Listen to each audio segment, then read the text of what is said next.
자, 저당인데, 자, 여러분 이 저당은 부동산을 담보로 해서 자금을 융통받는데, 우리가 보통 이 주택 수요자를 차입자라고 하죠. 이 차입자를 피저당권자라고 하고, 이 금융기관은 대출자라고 하는데, 금융기관은 저당권자라고 해요. 그래서 이 차입자인 피저당권자를 저당권 설정자라고도 합니다. 자, 우선 기본 개념을 알아두시고, 자, 여러분이 저당 대출 위험 239페이지 보시면은, 자, 저당 대출에 따른 위험입니다. 금융기관 입장에서 위험에서 여러분이 우선 2개 정도 오늘 기억해 두셔야 되는데, 거기에 채무 불이행 위험이 있죠. 채무 불이행 디폴트라고 하거든요. 채무 불이행 위험인데, 이 저당 대출 차입자가 대출금에 대한 원리금 상환액을 안 갚는다는 얘기죠. 이행하지 않았을 경우에 발생하는 위험을 채무 불이행 위험인데, 이 저당 대출의 성격, 대출금의 성격이라든지 차입자의 신용도에 따라 이 채무 불이행 위험은 달라질 수 있습니다. 이 강도는 그 내용인데, 자, 그리고 조기 상환 위험, 조기 상환을 다른 말로 만기 전 변제라고 해요. 그럼 조기 상환 위험은 만기 전 변제 위험이라고 하는데, 자, 이 경우는요, 특히 고정금리 대출 시에 시장 이자율이 지속적으로 하락을 해서 대출 이자율이 높으면 발생을 주로 하는데, 좀 이따 배울 거예요. 그래서 우리는 만기가 되기 전에 차입자가 금융기관에 상환을 하게 되면 조기 상환이 발생해요. 조기 상환이 되면 금융기관은 손실을 보죠. 이러한 위험이 조기 상환 위험입니다. 자, 그래서 조기 상환 위험이 이제 나타나는데, 자, 여러분 관련해서 우선 239페이지 맨 밑에 이자율 결정 원리에서 240페이지에 수식이 하나 나옵니다. 자, 여러분이 대출 이자율 또는 대출 금리인데, 여러분 대출 이자율은 대출자가 정하는 수익률로서 이 명목상의 금리죠. 자, 여러분 요 앞에 은행에 갔어요. 은행 농협에 가서 보면요, 대출 금리가 붙여져 있을 거예요. 그 대출 금리가 여러분 명목상의 금리야. 실질 금리가 아니라 명목상의 금리인데, 이 대출자가 정하는 수익률은 시장에 실질 이자율이 있어요. 자, 시장에 이 실질 이자율에다가 이 차입자의 신용도가 높으냐 낮으냐, 신용도가 중요하죠. 이 차입자의 이 신용도에 따르는 위험에 대한 대가, 여러분 위험에 대한 대가가 바로 위험 할증률을 얘기하죠. 차입자의 신용에 따르는 위험에 대한 대가, 또 인플레이션이 예상되는 경우에는 예상 인플레이션을 더해주면 됩니다. 자, 문제는 이 대출자가 정하는 수익률인 대출 금리인데, 자, 여러분이 지금 우리나라 한국은행에서의 기준금리가 얼마죠? 부동산 하면 그런 건 기본 알아야 되는데 1.5%예요. 그러면 이 기준금리가 1.5%인데, 자, 지금 뉴스에 보면 미국이 금리 인상, 이게 문제가 되잖아요. 금리가 오르면요, 미국 금리가 오르면 한국 금리가 낮아져요. 그러면 돈이 우리나라에서 어디로 가야 돼? 금리가 높은 미국으로 가지. 투자자는 수익률이 높은 미국으로 가지. 그러면 우리나라 돈을 빠져나가려면 뭐야? 주식 팔고 채권 팔고 가잖아요. 그럼 주가 폭락, 채권 폭락, 환율 어떻게 돼요? 오르죠. 그걸 우리는 트리플 약세라고 뉴스에 나오는 거예요. 그래서 그럼 우리도 뭐 해야 돼? 돈 빠져나가지 않기 위해서는 우리도 금리 올려야지. 그래서 우리나라가 5월달 되면 금리 올려요. 우리나라도. 예?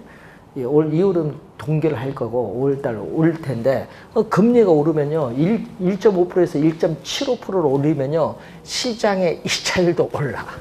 시장 오르면 또 여러분 대출 금리도 오르는 거예요. 예? 그런 겁니다. 자, 그런데 또 차입자의 신용이 안 좋아요. 연체 실적이 많아서 신용도가 안 좋으면 할증률이 높죠. 할증률이 높으면 돈 안 갚을 가능성이 많잖아요. 그러면 대출 금리도 높아져요. 응? 자, 그리고 인플레이션이 발생하면 화폐 가치가 떨어지기 때문에 금융기관은 손해예요. 그래서 인플레이션이 발생하면은 금융기관은 또 대출 금리 인상을 통해서 차입자에게 떠넘기는 거예요. 자, 이 관계를 이해를 해 두셔야 돼요. 제가 말로 한 것이 시험에는 말 나왔을 때, 그게 판단을 잘 해야 돼요. 수식을 보시면서. 자, 우선 요 수식을 이해를 해 두시고, 자, 그러면 이제부터 여러분이 알아야 될 것은 대출을 받게 되면은 여러분 판단을 해야 돼. 고정금리로 받는 게 유리한가? 변동금리로 받는 게 유리한가? 이걸 판단을 해야 돼요. 잘 모르면은 오늘 배우고 식사하시고 은행 가서 한번 상담 받아보세요. 대출. 갈 때는 아파트를 분양받으면 대출을 하면서 어떤 게 유리한가 다 물어보세요. 그러면 공부 저절로 돼요. 그럼 제일 먼저 나오는 게 뭐죠? 우리는 고정금리로 대출 받을 것인가 변동금리로 대출 받을 건가 중요하죠. 그래서 여러분 고정금리 변동금리는 출제할 수도 있고 안 할 수도 있는데 별표 2개로 갑니다.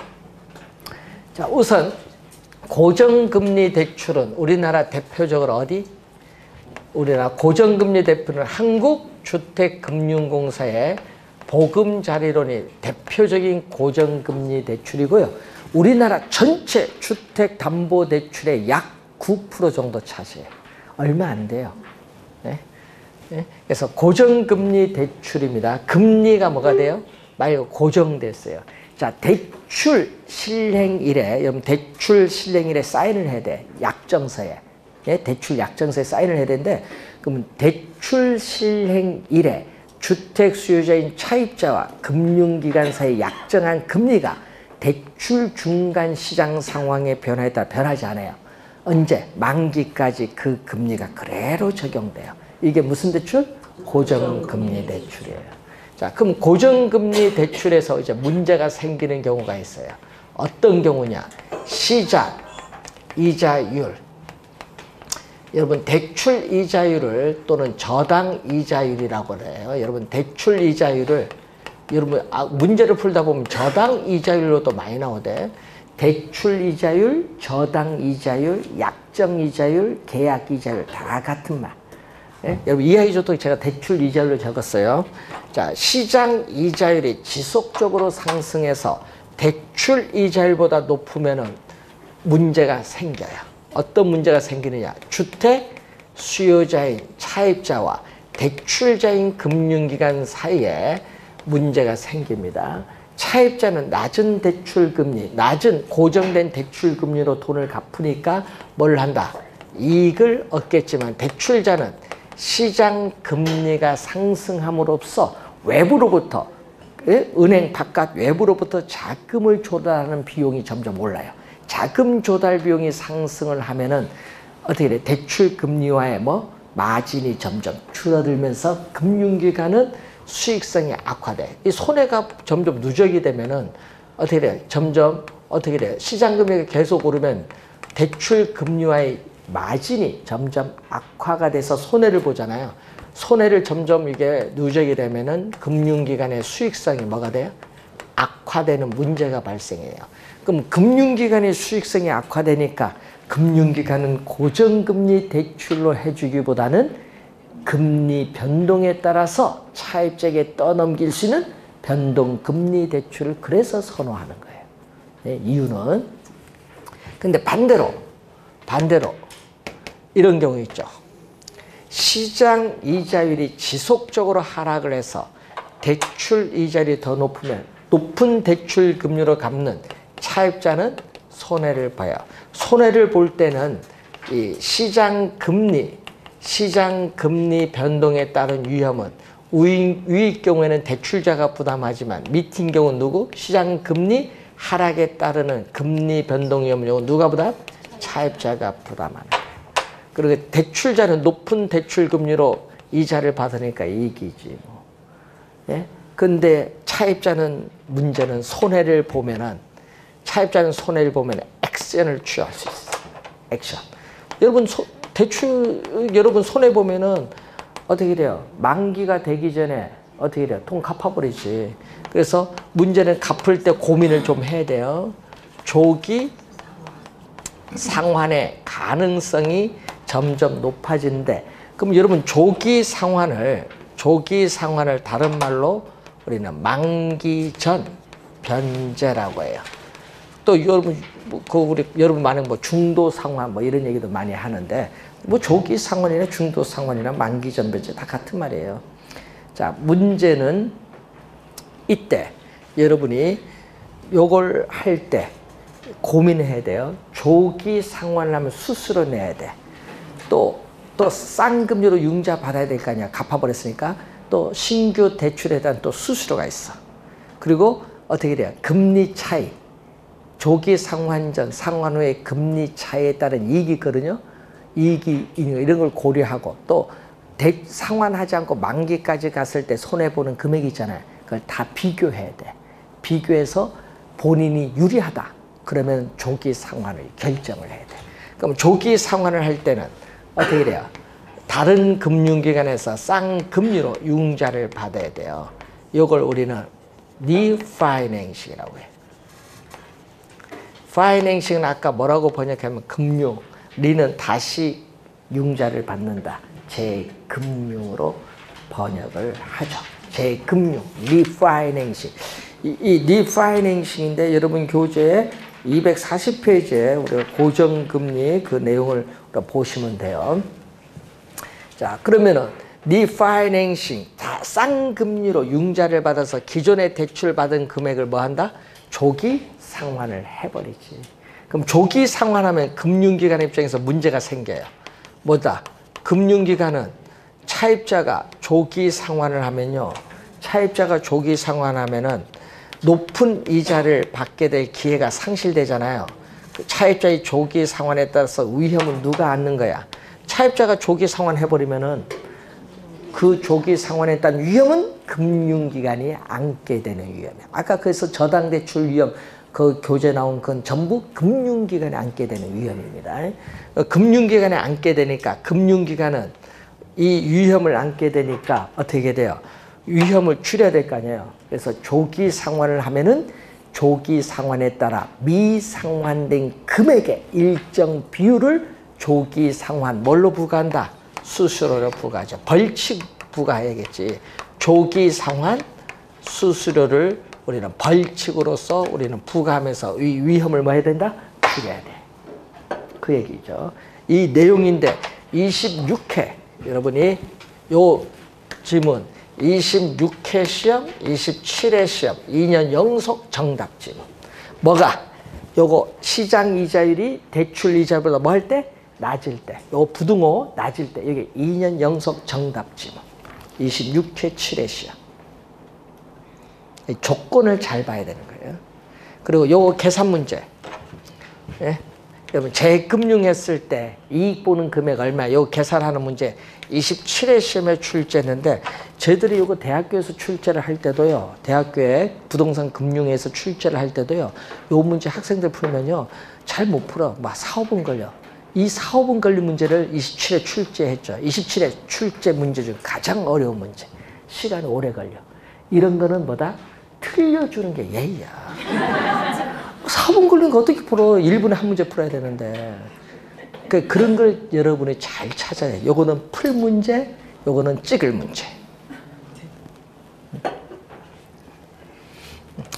그래서 여러분이 재금융 문제를 출제를 했는데 그래서 항상 여러분이 시험 문제 풀 때 그래서 개론을 풀 때는 계산 문제는 제일 마지막에 풀어야 돼. 여기 판단이 안 돼. 여기 1분 걸릴지 3분 걸릴지. 그래서 한글 풀고 민법 풀고 한글 30분 풀고 민법 몇 분? 60분 풀어서 90분이죠. 풀면서 답을 옮겨야지. 그럼 90분, 10분 남아요. 10분 남을 때 계산 문제 보다가 쉬운 거 한두 개 풀고 그러면 시간 2분 남아. 그때 이제 찍어야 되는 거예요. 여러분 본시험 계산 문제 풀 시간 안 돼, 여러분이 실력으로. 민법이 어려워서. 민법 생각하는데 60분 걸려요. 40문제 푸는데.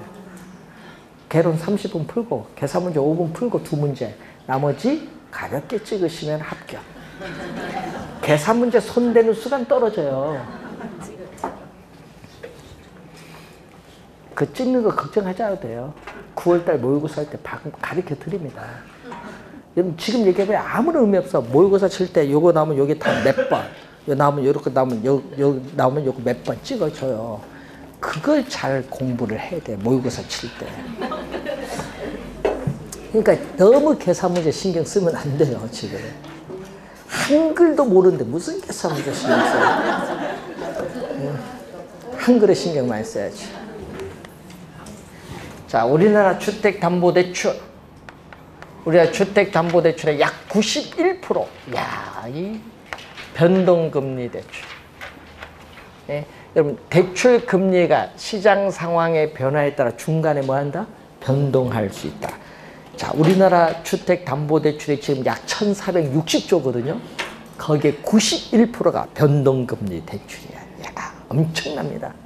예, 금리가 오르면 이거 어떻게 돼요? 여러분, 이자 부담이 연간 얼마?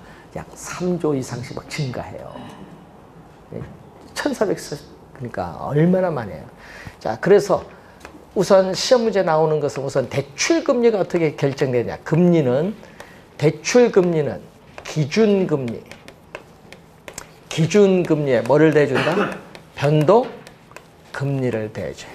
기준금리에 변동금리를 대준 게 대출금리입니다. 자, 그러면은 가상금리. 자, 이때 가상금리를 우리는 마진이라고 해요. 마진. 자, 여러분이 조주현 교수는 이걸 마진이라는 용어를 사용하고 우리 경희대 이성근 교수는 요 위험가중금리. 가중치가, 위험에 대한 가중치가 부여된 금리다. 이 가상금리를 이렇게 다른 용어로 사용하기도 하죠. 그래서 가상금리인데 요거 뭐에 영향을 많이 받아요? 가상금리는 차입자의 은행에 대한 연체 실적이라든지 또 뭐죠? 거래 실적이라든지 또 뭐가 있어요? 여러분이 요즘에 보면은 자동이체 몇 건 했느냐, 월급 이체느냐 이런 걸 다 포함시켜서 가상금리. 이체 많이 할수록 월급 거기 통장에 넣을수록 주거래는 만들수록 가상금리 계속 떨어져.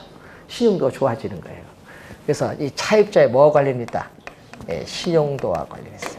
우리나라 신용등급은 1등급에서 10등급까지인데 1등급이 가장 좋은 거. 대기업 들어가면 1등급입니다. 공무원 1등급입니다. 1등급. 직장 그만뒀다. 그러면 바로 몇 등급? 5등급으로 갑니다. 가정주부 7등급입니다. 소득이 없잖아요. 재산이 있으면 이제 올라가는 거겠지. 그래서 이제 등급이 이제 그렇게 나오는 거예요. 가상금리인데 요거 대출 받을 때, 대출 실행일, 대출 받을 때 대출 금리 결정할 때 필요해. 그런데 대출 중간에는 가상금리는 변하지 않습니다. 대출 결정할 때 필요하고, 그럼 중간에 변하는 건 뭐죠? 기준금리가 변하는데 이 기준금리를 우리는 대출 금리의 지표금리다. 대출 금리의 지표금리라고 해요.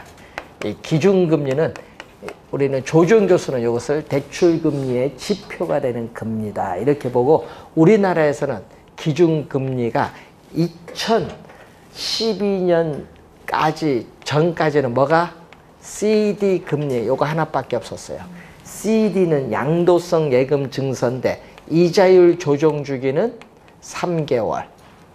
3개월이니까 얼마? 91일. 이자율 조정 주기. 그럼 3개월이니까 1년은 12개월. 1년에 몇 번 조정?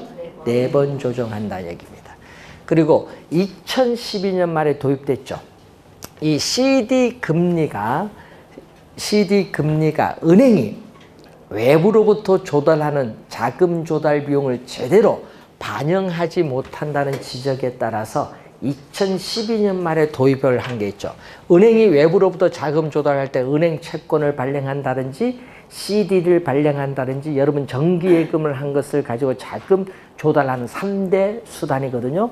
그런 것을 우리는 외부로부터 우리 자금 조달하는 비용을 가중치로 평균을 내요. 그것을 우리 가중치로 평균낸 이 자금 조달 비용 지수인데 이 지수를 가지고 한데 이 자금 조달 비용 지수를 우리는 약어로 뭐라고 한다? 코픽스라고 해요. 코픽스 금리인데 조정 주기는 여러분 요즘 은행에 보니까 6개월 조정 주기라고 표를 걸어놨대요. 6개월에서 1년. 근데 지금 6개월짜리가 은행에 보니까 기준을 많이 삼네요. 자, 그러면은 6개월이면 1년에 몇 번 변하는 거야? 2번 변한다 얘기인데, CD는 매일매일 발표하고요. 코픽스는 한 달에 한 번. 15일 오후 3시에 은행연합회에서 9개 시중은행에 요걸 어떻게 취합을 해서 발표를 해요. 이건 한 달에 한 번 발표하는데 두 가지가 있어요. 여러분 신규, 여러분 대출 처음 받을 때 신규 취급의 기준, 코픽스가 금리고 대출 잔해, 남아있는 잔해 기준, 코픽스 금리가 있어요. 두 가지가 있는데 이 코픽스 금리인데 여러분 요게 낮으면 어떻게 돼요? CD 금리가 하락하고 코픽스 금리가 하락하면 기준 금리가 하락해서 대출 금리가 하락을 하고요. 코픽스 금리가 오르면 CD 금리도 오르고 기준 금리도 오르면서 뭐도 오른다? 대출 금리 오른다. 이 내용은 21회 시험에 한번 냈고 또 CD가 문제가 있어서 코픽스 도입됐다. 이거는 25회 시험에 출제됐고 그리고 앞에 우리가 해서 요 기준금리의 가상금리에 대해서 대출금리를 결정한다. 16, 17회 시험에 출제를 하고 시험에 많이 나옵니다. 그래서 고정 변동 상당히 시험에 많이 나오고 있다. 여러분 최근에 25회 시험에 출제했고 요거는 계산문제 27회 시험에 나왔기 때문에 여러분이 올해 29회는 지문 속에 나올 수도 있다. 이렇게 보시면 되겠습니다. 근데 시험에 매년 출제되는 게 있어요. 자, 여러분 요 고정금리 변동금리에서 여러분 그 어디 가서 이제 이자율 조정 주기가 지금 여기는 CD가 3개월이잖아요. 이자율 조정 주기가 멀수록 우리는 이걸 시험에 많이 내요. 지문. 이것도 한 3번 냈는데 이자율 조정 주기가 멀수록 짧을수록 이 지문 길수록이란 지문은 안 내요. 짧을수록 이 지문을 제일 많이 내요. 그러면 차입자와 대출자 사이에 어떤 형상이 발생하느냐 이 얘기예요. 뭐일 경우 물가가 지속적으로 상승하는 인플레이션이 발생할 경우 자 물가가 지속적으로 상승하는 인플레이션이 발생하면은 화폐 가치가 하락을 하니까 대출해준 금융기관은 손해야. 원금 이자 받는데 손해지. 돈의 가치가 떨어지니까. 그래서 인플레이션이 발생을 하면은 대출 금리를 올려야 돼. 금융기관은. 그래서 이 인플레이션이 발생을 해서 대출 금리를 인상을 해야 되거든요. 그래서 이 금리 변동에 따른 인플레이션이 발생을 하면은 금리 변동에 따른 위험을 대출자는 차입자에게 뭐를 통해서 대출 금리 인상을 통해서 뭐 한다? 떠넘겨. 넘기는 거 뭐? 전가를 하기 때문에 차입자는 짧을수록 뭐다? 빨리 전가되니까 불리하고 대출자는 뭐다? 유리하다. 이 지문이 3번 출제를 했습니다. 자, 그리고 또 시험 문제 또 25회 시험 출제했고 18회 이것도 20일에 한 3번 출제했네요. 뭐냐? 이 대출 실행 시점. 그러면 대출 우리가 실행 시점의 초기 이자율을 보면은 자 대출 실행 시점의 초기 이자율을 보면은 고정금리 대출이 높을까요? 변동금리 대출이 높을까요? 일반적, 항상이란 말 쓰진 않습니다. 우리 일반적, 통상적으로는 고정금리 대출이 높다. 그러면 이 초기 이자율, 대출 실행 시점에서의 초기 이자율인데 문제는 이 변동 금리 대출, 이 변동 금리 대출이 고정 금리 대출보다 낮은 이유가 있거든요. 낮은 이유. 그럼 왜 낮냐 이거지, 여러분이. 변동금리 대출이 고정금리 대출보다 낮은 이유는 아까 여기서 설명했잖아요. 대출자는 금리 변동에 따른 위험을 차입자에게 떠넘기죠. 전가시켜요. 즉 그 말은 차입자가 금리 변동에 따른 위험, 금리 변동에 따른 위험을 뭐 하기 때문에? 부담하기 때문에 그렇다. 이것도 한 3번 출제했고 이것도 우리가 과거에 출제를 또 했었습니다. 요거는 13회 시험에 정답으로 물었고요. 요것을 우선 또 3번 출제했죠. 18회 시험, 21회 시험, 25회 시험. 3번 출제됐죠. 부등호 방향 잘 확인해 두셔야 되겠습니다. 자, 매년 출제되는 게 또 있어요.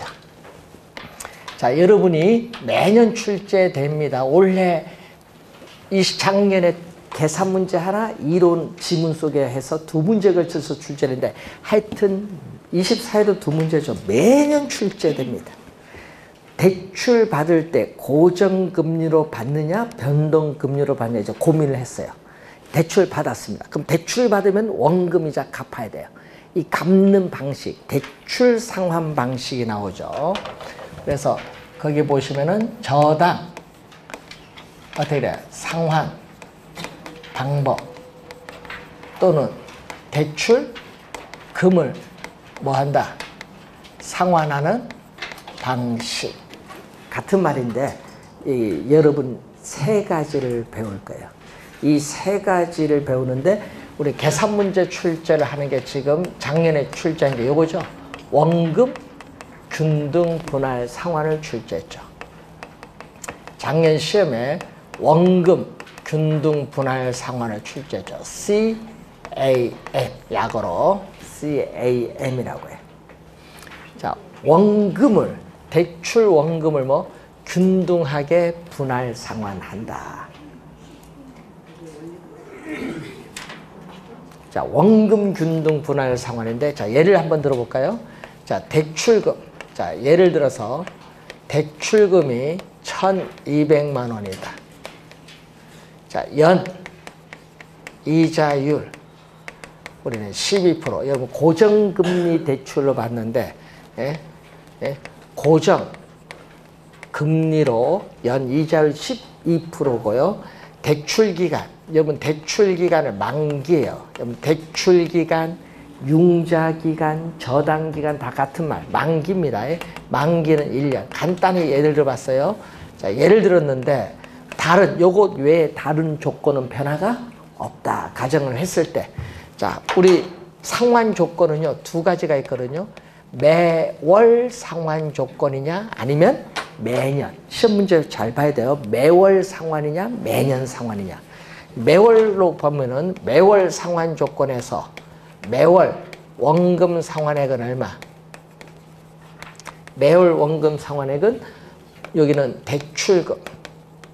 대출금이 1,200만 원이고 이 대출기간을 융자기간 또는 저당기간 이것을 간단히 만기 1년, 월이니까 12개월. 그러면 12개월 약분하니까 100만 원이에요. 그래서 첫 번째 달 100만 원 갚아요. 두 번째 달도 100만 원 갚아요. 자, 5개월째, 6개월째 이렇게 가겠죠. 12개월 계속 얼마 갚아? 100만 원 갚지. 100만 원. 그래서 중요한 건요, 이렇게 매월 갚아나가는 원금 상환액은 100만 원으로 뭐다? 동일하다. 그래서 원금 상환 곡선은 수평선이 돼. 원금 상환 곡선 얼마? 100만 원. 똑같잖아요. 언제까지? 만기까지 똑같이 100만 원. 그래서 수평선. 원금 상환 곡선은 수평선. 자, 이자는 매기간. 자, 매기간에 융자 잔고를 뭐라고 배웠죠? 앞에서 미상환된 원금이야. 융자 잔고는 미상환된 원금인데 이자율은 항상 융자 잔고에 대해서 적용해. 이자율은 항상 뭐에 대해서? 융자 잔고에 대해서 적용해. 자, 여러분 이자율이란 건요, 현재 소비를 할 수 있어요. 현재 소비하는데 현재 안 해요. 언제? 미래의 소비를 해요. 그럼 현재 소비, 미래 소비 차이가 바로 이자율이야. 그러니까 현재 소비를 현재 안 하고 이 현재 소비를 미래로 미루는 데 대한 그 시간 가치 있죠? 그 시간 가치를 뭐라고 해요? 이자율이에요.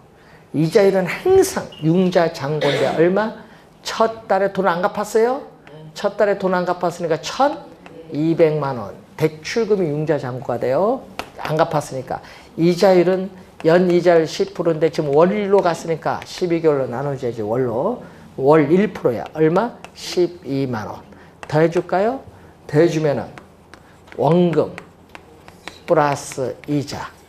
예? 원금 플러스 이자를 우리는 원리금 상환액이죠. 상환액이 얼마? 처음에 112만 원. 자, 요거 구할 수 있겠어요? 예? 요거 첫 번째 구하는 것은 15회 추가 시험의 출제.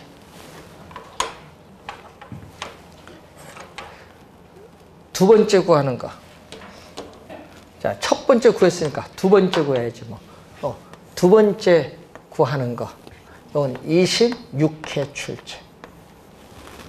첫 번째는 이제 배웠으니까 두 번째 이제 아는가 이제 보는 거지. 두 번째 아는가. 얼마? 100만 원은 100만 원이고 이제 융자 잔고가 첫 번째 이제 100만 원 갚았잖아요. 상환했으니까 이제 융자 잔고는 얼마? 1,100만 원이에요. 1,100만 원. 여기다 원리자율 몇 프로? 1% 했더니 얼마? 11만 원이지. 11만 원. 그럼 111. 자, 원금이 100만 원 일정 금액씩 갚으니까 융자 잔고도 처음에 1,200, 1,100, 그 다음에 1,900, 100만 원씩 줄어들어요. 그럼 이자도 10,000원씩 줄어들어요. 일정 금액씩 줄어들어요. 그래서 이자도 이렇게 가는 거예요. 그래서 만기 가면은 이자가 처음에 얼마? 12. 첫 번째 달. 그 다음에 11, 10만 원. 그래서 이자도 일정 금액 10,000원씩 줄어들기 때문에 우하향하는 무슨 형태? 직선이 돼. 우하향하는 직선의 형태가 나오는 게 바로 원금 균등 분할 상환이에요. 자, 그러면 마지막에 얼마? 여기 10,000원. 그럼 얼마? 101만 원이지. 그래서 여러분 작년엔 뭘로 출제했다?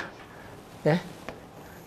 작년에는 뭐 이렇게 두 번째 구했으니까 이제는 좀 중간에 와서 구해야겠지. 작년에 예를 들어서 중간에 이렇게 6개월쯤 왔을 때 얼마? 원금 이자 얼마냐 물을 수 있죠. 얼마? 원금 구했고 5개월까지 여러분 5개월까지 돈은 갚았잖아요. 얼마? 500만 원 갚았잖아요. 네? 그럼 700이네. 그럼 500만 원 갚았으니까 융자 잔고는 얼마? 700. 700만 원 곱하기 1% 얼마? 7만 원. 107일.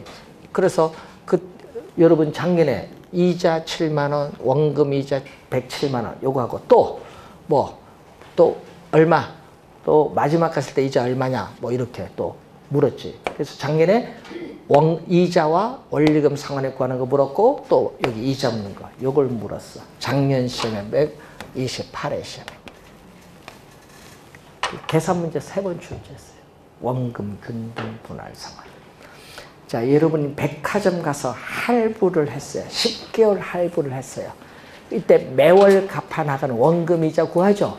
그 구하는 게 요거예요. 원금 균등 분할 상환이에요. 백화점에 할부 끊으면. 할부 끊어도 어떻게 계산하는 건 아세요? 원금 균등 분할 상환.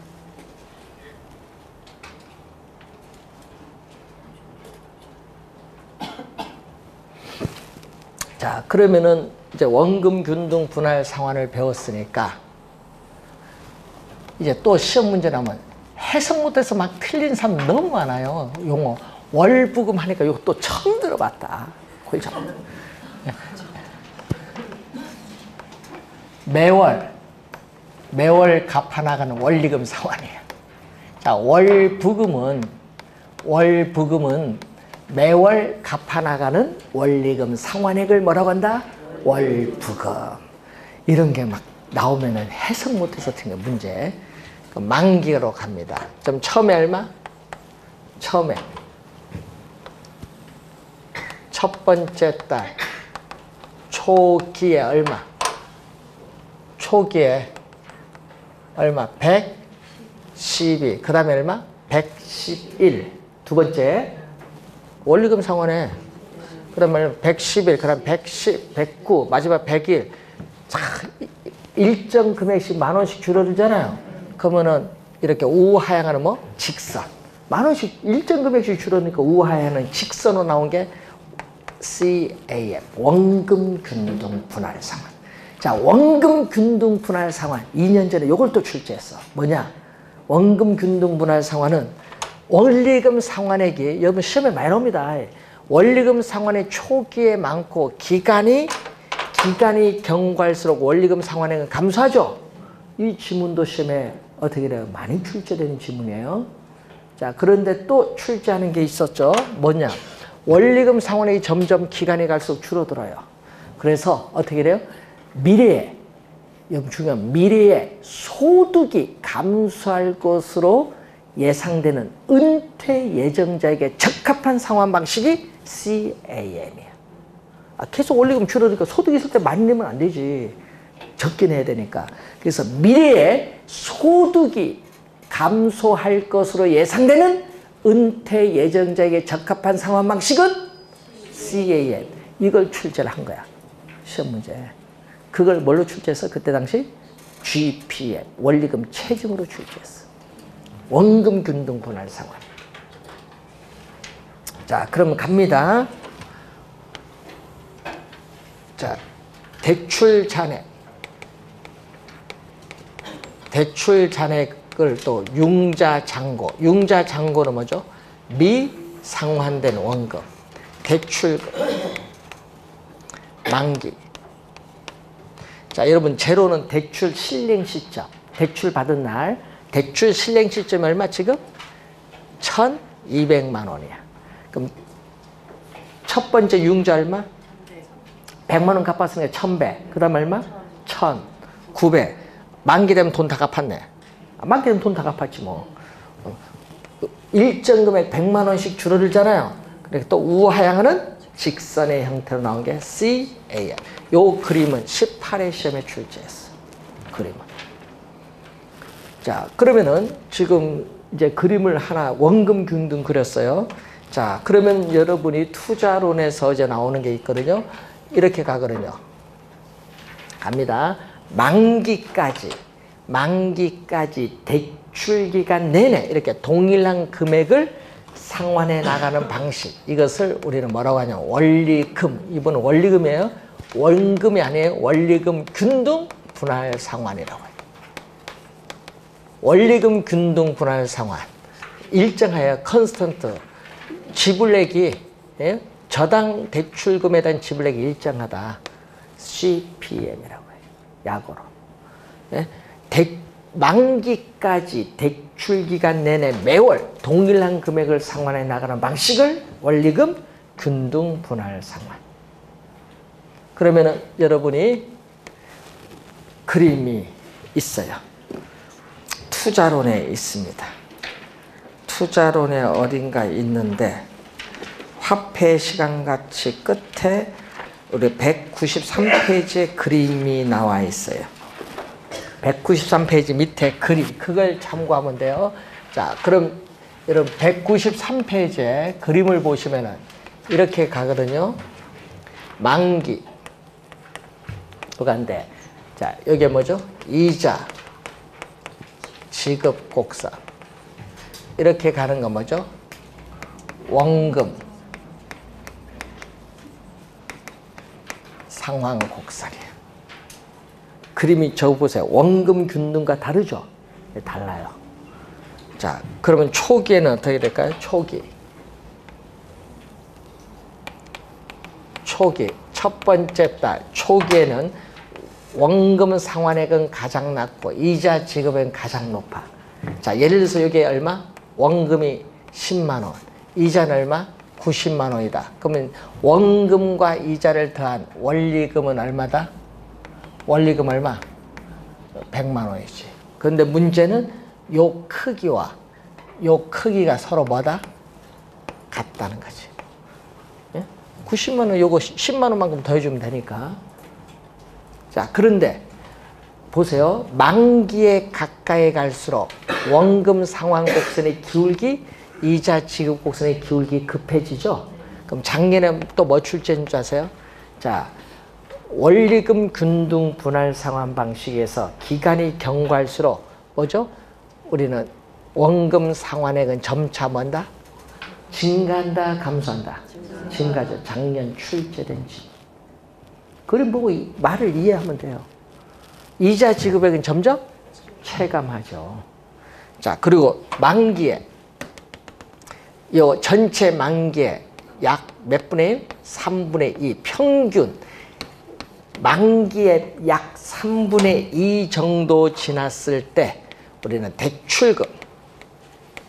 대출금의 약 몇 프로? 반 50%가 상환되었다고 볼 수 있다. 뭘 때? 원리금 균등 분할 상환. 그럼 원금 균등은 대출금 1,200만 원 반 언제 상환 끝나? 반? 1년에 반 6개월 내에 600만 원 상환되죠. 반. 그래서 여러분 원금 균등 분할 상환에서는 만기에 반이 지났을 때 대출금의 반이 상환되지만은 원리금 균등 분할 상환은 만기 약 얼마? 3분의 2 정도 지났을 때 우리는 이렇게 상환이 되는 거예요. 이 그림을 좀 다시 그리면은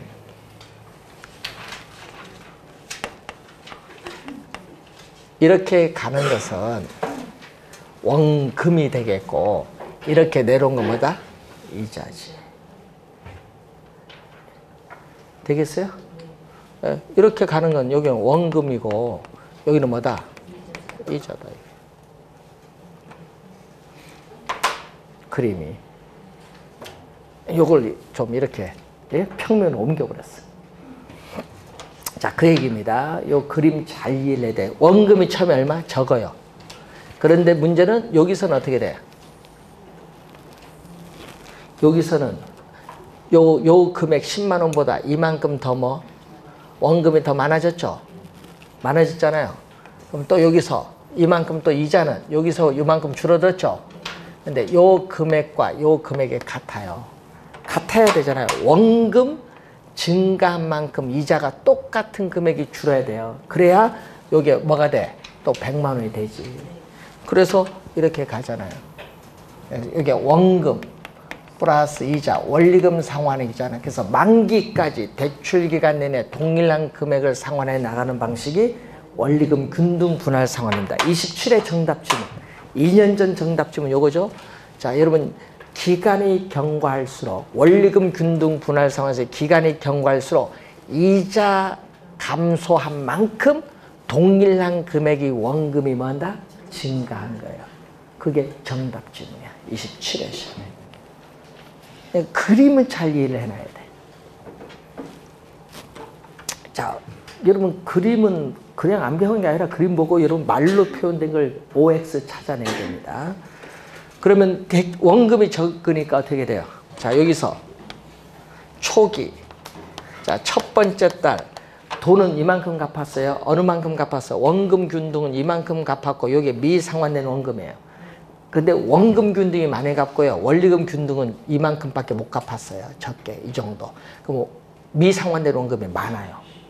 이때 이 점을 연결하면 어떻게 돼? 이런 점들을 쫙 연결하면 이렇게 내려온 이게 바로 CPM. 만기되면 뭐 다 갚는 거고.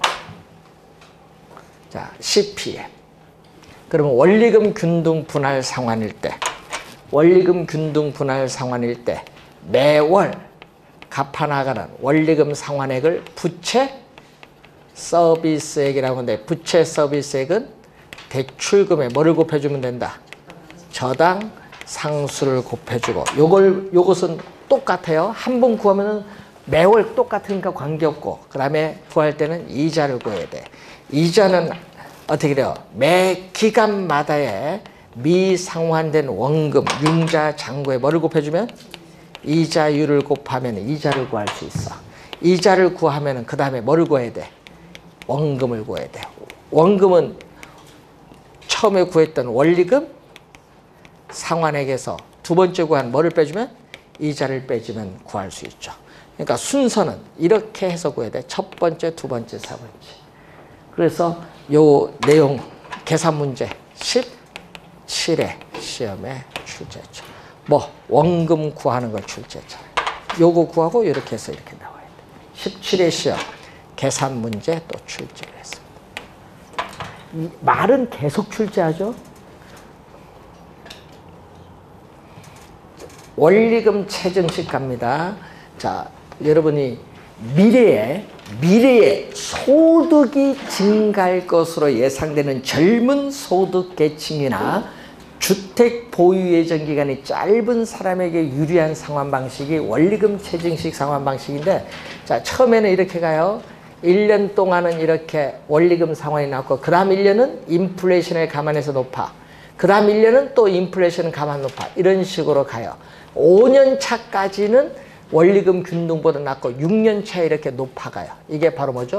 GPM. G는 그레주얼, 점차 원리금이 점차 증가하는 상환 방식이다. 이것을 우리는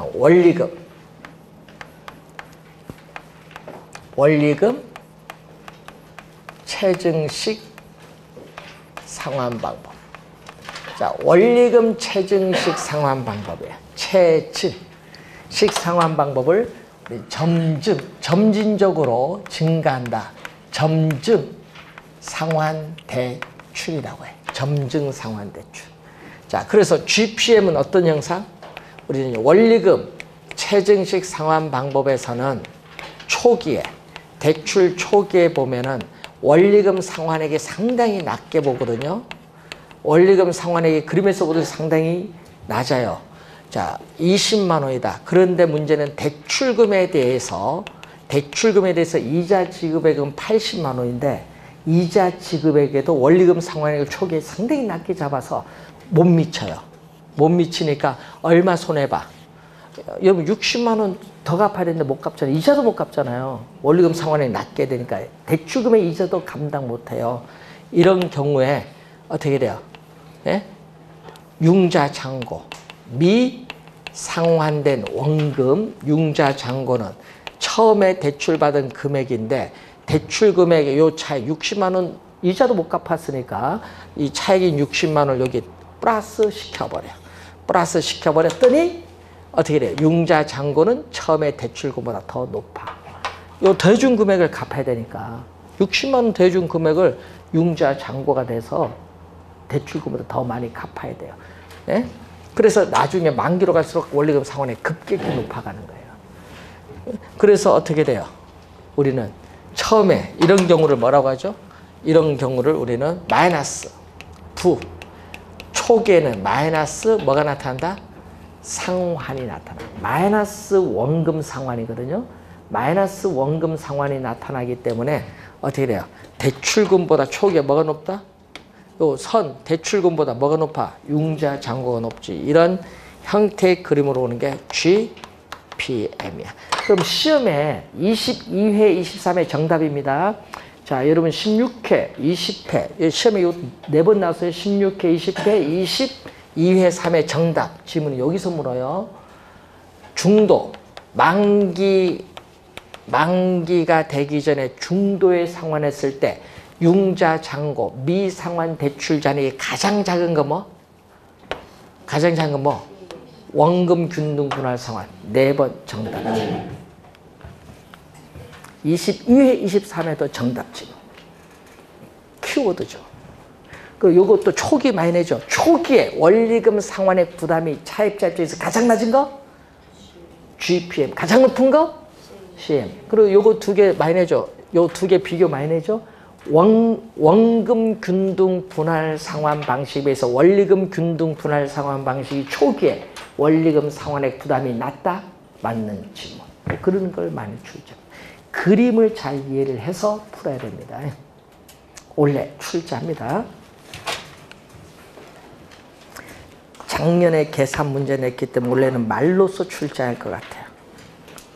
자, 그리고 여러분이 244페이지까지 잘 갔는데 우리 가끔 또 우리 뭐 지렛대효과 계산할 때 보면 또 이런 말이 가끔 나오죠. 원금 만기 일시 상환. 여러분 상환 조건에 원금 만기 일시 상환은 뭐예요? 대출 받은 금액은 만기에 전액 갚아. 그러면 매월 갚아 나간다? 안 해. 매월 안 갚아요. 대출금은 만기에 전액 갚고 뭐만? 매월 이자만 갚아. 그래서 이자가 이렇게 만기까지 대출금에 이자율을 곱한 이자는 똑같을 수밖에 없지. 왜? 원금 안 갚으니까. 그래서 여기 이자 지급 곡선이 이렇게 무슨 형태? 수평선이 나와. 만기로 가면 대출금은 전액 갚아버린 거니까. 그래서 시험 문제는 대출 상환 방식에서 매년 출제하고 있다. 올해 꼭 나오거든요. 잘 기억해 두시고 잠시 쉬고 245페이지로 가겠습니다.